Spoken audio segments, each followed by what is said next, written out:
6h-5, la question santé d'Europe 1, Thomas Soto. On va parler de l'importance du sommeil avec vous, Jean-François Lemoine. Il est important le sommeil parce que c'est la nuit quand on dort qu'on se nettoie le cerveau, paraît-il. Alors le sommeil réparateur, vous connaissez tous l'expression, Oui. Ne pas bien nettoyer pourrait être une des causes de la maladie d'Alzheimer. Des chercheurs ont étudié les déchets de ce nettoyage et ont trouvé en quantité une protéine d'un type très particulier.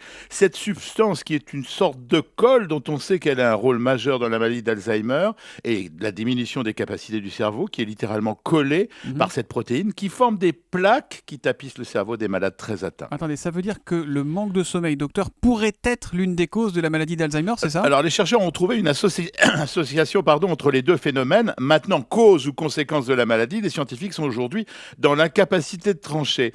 Mais c'est prématuré d'affirmer qu'un sommeil réparateur retarderait l'apparition de la maladie. Mais de toute façon, Thomas, bien dormir, c'est bon pour la santé en général, ça mange pas de pain. Évidemment. Alors Jean-François, je vous prends au mot. C'est quoi une bonne nuit? Et je vous préviens, je prends des notes. Alors, une bonne nuit, Thomas, ce sont d'abord entre 6 et 9 heures de sommeil. Alors, je vous Oui, venir, c'est pas précis. C'est raté. C'est pas précis. Raté pour nous. C'est pas précis. Il est impossible de donner une fourchette plus précise tant les besoins varient d'un individu à l'autre, ce qui prouve que c'est pas raté. Car il y a les courts dormeurs, le record doit être sans séquelles, moins de 3 heures par jour en moyenne par nuit, c'était le cas de Napoléon. Ouais. Et les longs dormeurs, dont j'espère vous ne faites pas partie, dont certains ont besoin de près d'un tour de montre pour se sentir d'attaque. C'est une injustice, Thomas, que nous ne savons pas encore réparer. La seule modification, en fait, vient de l'âge. Ah bah oui, parce que c'est connu ça, Jean-François. Plus on vieillit, moins on dort. Les gens âgés sont toujours en train de s'en plaindre Oui, d'ailleurs. c'est pas toujours facile à accepter, d'où le recours d'ailleurs à de nombreux médicaments qui n'ont qu'une justification. Alors je résume une vie de sommeil. À la naissance, le bébé dort presque 19 heures par jour, à 1 an, 14 heures, à 10 ans, 9 ou 10 heures, et après, c'est de moins en moins. Mais ce qui peut donner la sensation de mal dormir pour vous tient également au nombre de réveils nocturnes.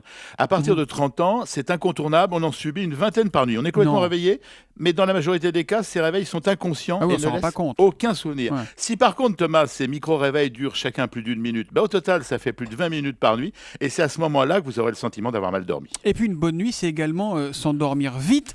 Ça, c'est pas toujours évident de trouver le bon chemin pour Oui, aller s'endormir. mais un délai d'endormissement ne doit pas dépasser 20 minutes. Le passage de l'état de veille à celui de sommeil est longtemps resté un mystère. Alors on sait aujourd'hui que tout est sous contrôle d'un centre nerveux influencé par la sécrétion de substances chimiques par notre corps et non pas, comme on le pensait, le rythme nuit-jour qui n'a qu'un rôle discret. Ah bon, eh ben merci beaucoup, docteur Lemoine. On vous retrouvera demain matin, 7h-5. C'est donc le nouvel horaire pour votre question santé À sur demain. Europe 1. Bonne journée.